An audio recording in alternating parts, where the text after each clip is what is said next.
properties to run down, and that led to some community action groups like Newton's Town Group and that sort of thing. So we want to avoid that this time around. We want to have a more active role as a city government in allowing investors to make these types of improvements. Thank you. Thank you, Greg. Robert, please. Yes, well, when a home is foreclosed, it doesn't go without an owner. That owner changes over to either the bank or the mortgage. Now, they still own that property and they're still responsible for it. So we have to hold their feet to the fire to make sure that property is maintained so it's not a blight on the neighborhood. There are programs that are coming from the feds which are not completely fleshed out yet. We're still waiting to see how this is all going to work out in regards to mortgage renewals, mortgage changing from ARMs to more of a standard mortgage. So we'll have to wait and see what comes from the federal government and how we can take advantage of that. Lake County has a program called the Affordable Housing Program. There's something called the Affordable Housing Corporation and Commission in Lake County, which also helps to address these issues. They can help people to restructure their mortgages. They can help people keep people in their homes. And that's something as a community, we need to make sure that people know about those programs, that we have a flow of information to the residents so that they don't have to lose their homes, that they know what the viable options are. But if it gets to the point where someone loses their home, again, we just have to make sure that that property does not allow the grass to grow up to 2 or 3 feet in height, that the windows to be broken, for it to be occupied by gang activity. We have to make sure that our police department is aware of those locations that they included on their neighborhood patrols. So there are a myriad of things that we can do, but unfortunately, in the end, it does come down to funding. The city probably doesn't have the money to directly help people, but we can. Gang recruitment starts earlier and earlier. Gangs commit crimes, are involved in drug trafficking, shootings, and murder. What would you do as mayor to reduce gang crime and violence? What programs would you implement to help youth at risk rather than incarcerate and or jail them? And Robert, we can start with you, please. Well, gangs are particularly dangerous to the community because of what they do to young people. They make them afraid. They make it so they can't go out and play at night in their neighborhoods. They can't run the parks and the ravines for fear of always looking over their shoulders. We've got to attack this. We've got to attack it very intensely. One of the things I'd like to be able to do is to put our police officers on foot in the neighborhood so we really move into this officer on patrol situation. So they get to know who the good kids are. They get to know who the bad kids are. Not even kids, it's even adults that are involved in these types of programs. So we want to make sure that they get to know the people in the area that they're serving. One thing I would like to be able to do too is to form a youth council in Waukegan so we can hear the voice of the young people, that they can come to us and talk about the issues that they're dealing with. Something that I think will help to go alleviate some of these gang issues. Another thing I would like to try to do, and of course it all depends on coming up with the money, is to have a youth center, a place where they can be mentored, a place for youth conservation corps to work out, for youth build to work out, a place where young people can be tutored, where they can have fun and not have to be worried about being the victim of whether it's somebody their own age or an adult seeking to recruit them. We want a city where children can have fun and can feel safe, and as mayor I will work towards that. Thank you, Mr. Spanish. Please, no clapping, please. And Mr. Fletcher, please. Gang-related activity damages property and makes our schools and neighborhoods more dangerous for our children and our families. Each of us has a role in getting our children involved in making healthy choices from an early age. My children were involved with the YMCA. My daughter on the swim team, she went to preschool there, and my son's active with the Waukegan Wrestling Club.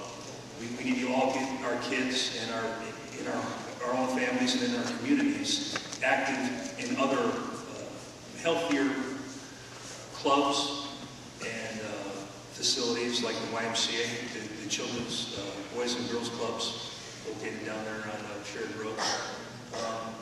And just be more supportive as a community. Our park district, we have an excellent state-of-the-art field house. Get kids involved in attending that. Make families aware of some of the financial assistance that's available both through our YMCA and our Park District for those who may not have the facility, the revenue to afford some of the membership fees. But just to work with community groups or churches to reach out to these kids and give them. The City of Waukegan's website notes that the zoning ordinance is under review. What is your position on fair housing laws, and as more and more families are living together out of financial necessity, as more and more people lose their homes and their jobs? And Mr. Sabancha, we'd start with you, please.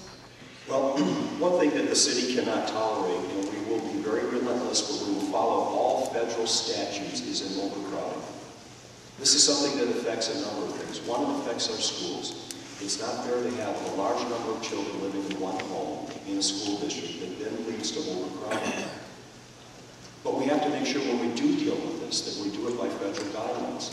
It's based strictly on square footage per person in the residence, and we will follow it. Nobody will be scapegoated. Nobody will have anybody knocking on their door based on how they look, how they live, whether or not a certain number of relatives are in the home. It's going to be based on federal guidelines, because we have to be fair about this. But at the same time, as mayor, I do not want Waukegan to be mentioned in the headlines because in a home where there might have been a few more people living in the basement than there should have been, that there's a fire and they're trapped in there and killed.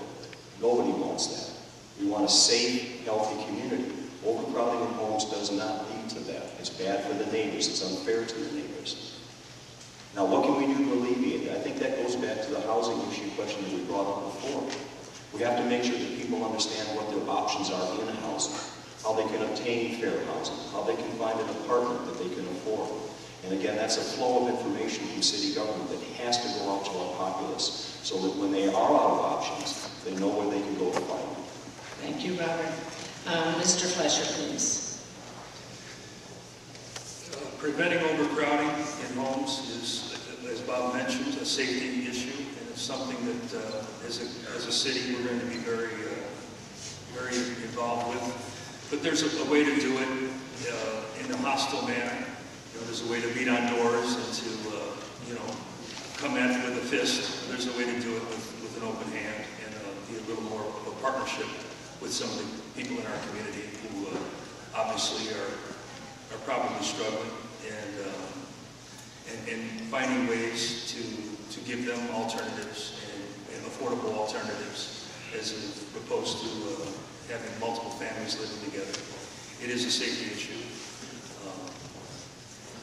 and it's one that we're going to continue to be very actively involved in to make sure that people understand exactly what the ordinances are and how to abide by those ordinances. Thank you. Thank you, Greg. Next question, please. Racial profiling.